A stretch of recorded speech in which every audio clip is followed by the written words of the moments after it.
Hello everyone. सो हम यहाँ पर रूब्रिक्स की स्टडीज़ कर रहे हैं। हमने 2 रूब्रिक्स देख चुके हैं एंड ये this one is third rubric. So this rubric is absent minded.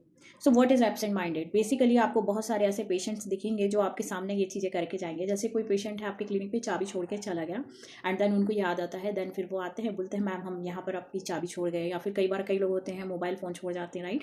They all are comes to the absent minded. Okay, so what is absent minded meaning? Meaning is heedless of one's surrounding, preoccupied, chronically forgetful। तो इन लोगों को कैसा होता है कि बहुत जल्दी forgetful हो जाते हैं, चीज़ों को भूल जाते हैं।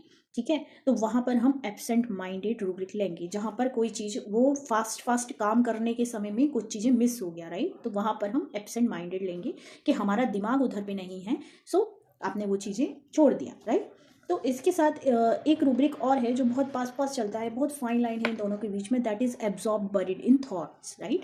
मतलब यहाँ पर क्या है कि पेशेंट्स के माइंड में इतने सारे थॉट्स हैं तो वो उसमें खो गया है, जिसकी वजह से वो चीज़ें छोड़ गया है, राइट?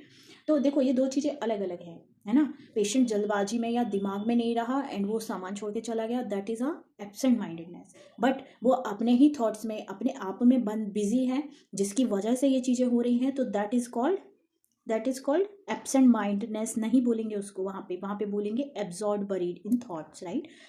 इसको एब्सेंट माइंडेडनेस को और किन चीज़ों के साथ क्रॉस रेफरेंस कर सकते हैं? तो पहली चीज़ तो कंसंट्रेशन डिफिकल्ट, यदि ये चीज़ है तो ले सकते हैं। फिर इसके बाद आपकी माइंड में डलनेस सोच सकते हैं हम, है ना, कि दिमाग कम है या डल है जिसकी वजह से वो चीज़ें छोड़ के गया है। फिर फैंसीज एब्जॉर्ब्ड इन, ये रूब्रिक ले सकते हैं, या फिर फॉरगेटफुल का डायरेक्ट रूब्रिक भी आप उठा सकते हो। ठीक है, so these are few rubrics. I hope मैं आपको अच्छे से समझा पाई absent mindedness and what is absorb buried in thoughts.